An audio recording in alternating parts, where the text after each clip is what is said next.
Video I've ever made. I'm going to try to keep it short and sweet. In about 6 days, I'm going to go and have my lumbar fusion surgery, L4 to S1.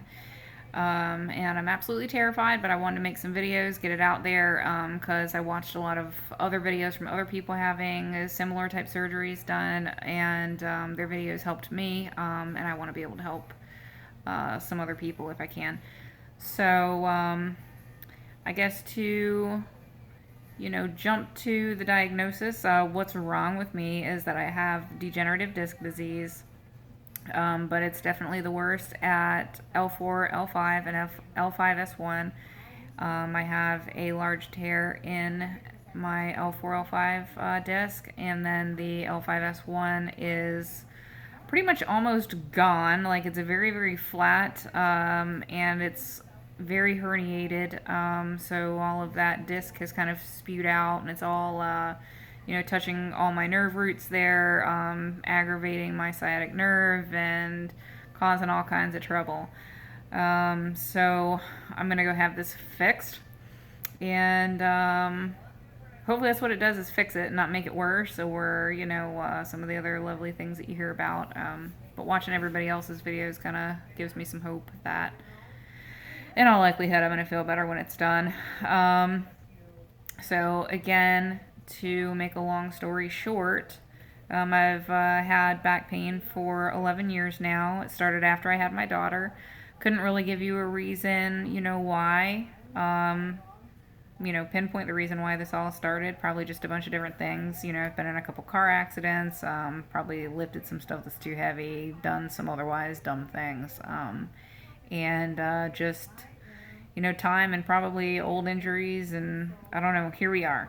But back then it only started off as like a little nagging pain, and it would bother me a little bit throughout the day. It's always been worse, after a period of rest, or, being asleep or whatever. But, back, we're talking 10 years ago now, it was not to the point where I wanted to go and have anything done with it. So, I started seeing a chiropractor back in 2012. Went for a couple months, didn't really work. They sent me for an MRI, got that MRI result back and said, hey, this really isn't that bad. If chiropractic isn't doing it for you, try steroid injections. And I didn't want to, partially because I felt like I could still kind of manage the pain on my own, ibuprofen, chiropractic massage, whatever I need. And it wasn't really interfering with my daily life. So I kept moving forward. Things were, I had ups and downs, of course. Sometimes it would get really bad, and I would kind of, feel like, maybe I couldn't go to work or didn't want to do much or whatever. And then it would improve after, a few days or a week, and I'd be okay again for a while. So that's how most of the years had went up until 2018. It got bad really fast.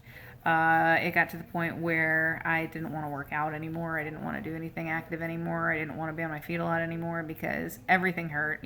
Sleeping hurt, standing hurt, sitting hurt, walking hurt, everything hurt. And so I became really lazy and I quit doing everything. And then probably right before Christmas of 2018, I was picking up my 10-year-old child that weighed like 100 pounds out of a shopping cart. Actually, she wanted to get out and I wanted to help like an idiot. And she jumped when I wasn't expecting it, and I felt a pull back there. And then after that, I never really recovered from that. And I don't know if that's just like the straw that broke the camel's back or if it did something extra. But, after that, most of my days were spent like kind of wishing I was dead. Like, the pain would just be so intense. Like, I couldn't stand up long enough at the counter in the kitchen to cook a meal. There were days trying to go to work where I couldn't lift my foot high enough to get into the car, or other days where I was having a hard time getting in or out of the shower because I had to step over the side of the bathtub to get in. So, just very intense pain. Sleeping was miserable. I couldn't get comfortable no matter what I was doing. So I was constantly trying to, do self-adjustments like you can read, about or watch videos on, on YouTube to figure out how to do those. So I was doing a bunch of that, stretching, anything that I could to try to relieve the pain. I wound up going in and I had to go to a walk-in so that I could go to work because I couldn't take it anymore. They gave me steroids, Medrol pack, So I took that. That made me feel better when I was on it, but as soon as I was off, everything came back in full effect. Went back, got some more of it, just to try to get through. And in the meantime, my primary care doctor sent me out for an x-ray.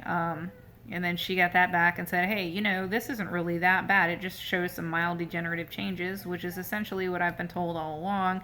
So I'm like, okay, maybe not much has changed. I didn't really know, but it's frustrating when you're in that much pain and then you have somebody that's always trying to, tell you, hey, there's nothing that, shows why you should feel all this. So that's kind of frustrating.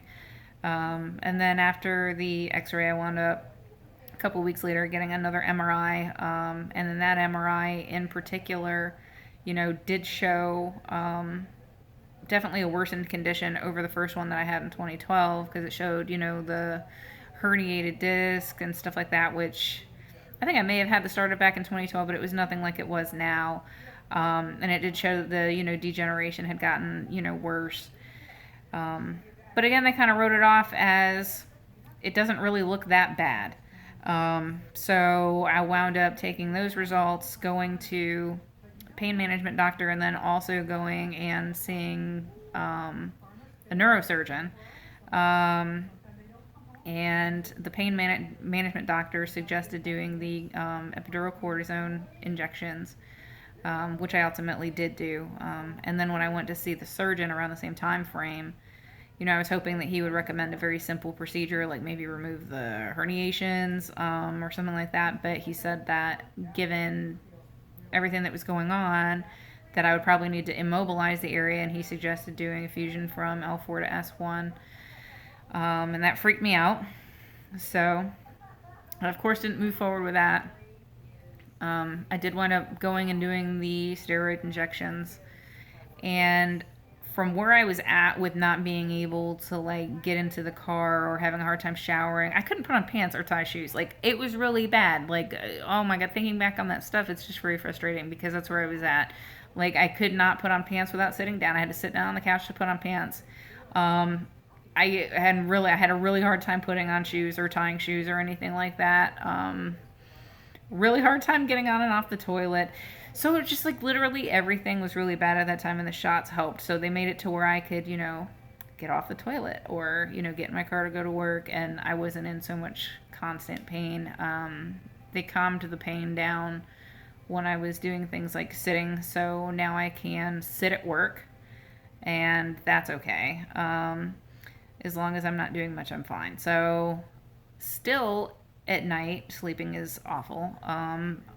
I probably don't sleep really well, which is probably why I'm tired all the time, because trying to toss and turn at night to keep myself out of pain, and I'm never really out of it. So once I roll over, I've maybe got another half an hour and it's excruciating again, and I've got to move around again. But just the moving in itself is so painful that it's almost unbearable to do it. So that's every night. And then getting up in the mornings, for the first 10 minutes that I'm out of bed, the pain is so intense to try to pick up my leg, kind of like it was, when I was trying to get into the car. Probably for the first 5 or 10 minutes of the morning, I drag my right leg around with me. I don't really even lift it up and walk with it. It's more of a limping and a dragging, because it's just that painful to do literally anything. So that sucks. Another thing that is still rough is trying to walk around anywhere for any prolonged period of time. So sometimes going grocery shopping, I might bend over to get something off a shelf and I essentially throw my back out again. So then the whole remainder of my grocery shopping trip is just excruciating because I have shooting pains everywhere.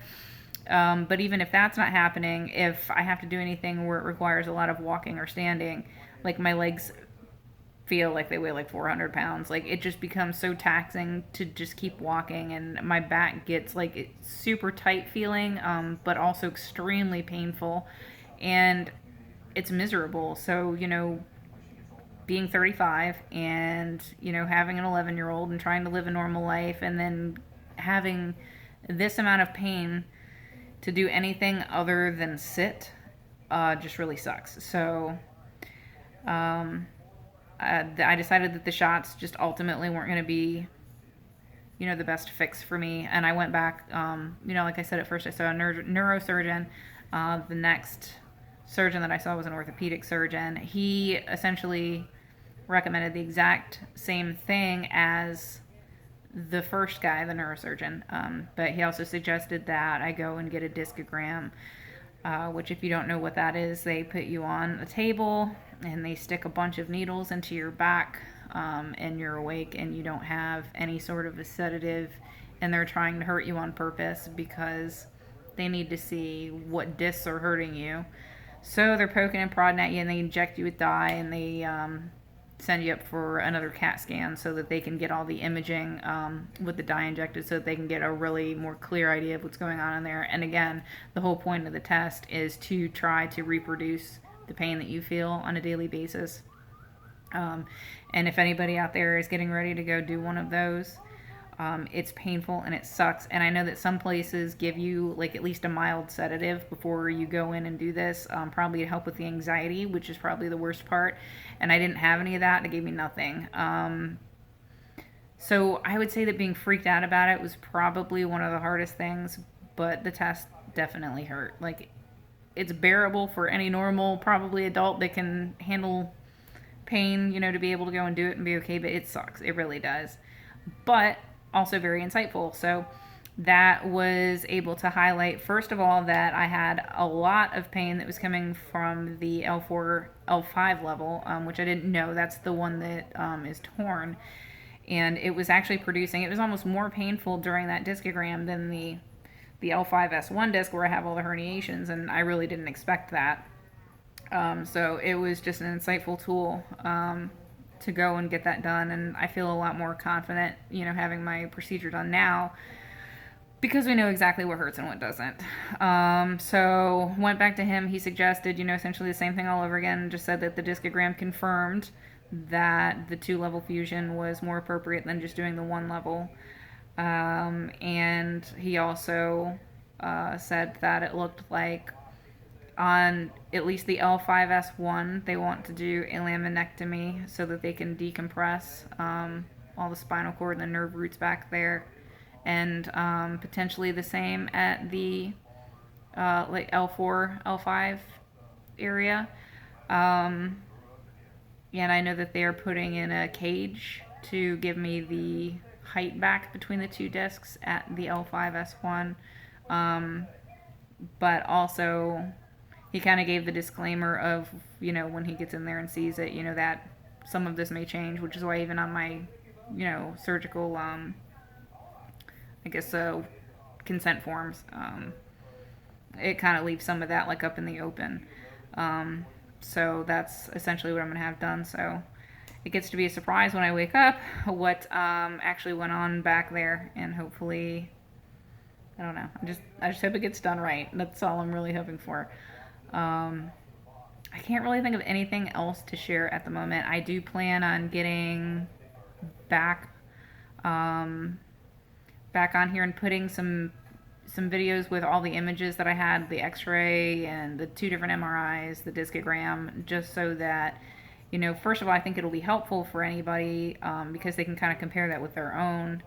And then also you can see the differences between, when you get these different images, and people are trying to say, like, if anybody out there is experiencing pain and people are writing it off, like, you can see very clearly from looking at these different, types of images that some are definitely a lot more detailed and useful than others. So if people are writing you off, just keep pushing. So I'm going to get back on. I'll do a video about those, specifically about those, and then I'm also going to probably get on an update the morning of my surgery when I'm literally shitting my pants, and then the days thereafter and weeks and whatever, so that everybody can kind of go through the recovery with me and just see how it goes, just kind of like I did with, watching everybody else's videos. I found it helpful, so hopefully this helps you.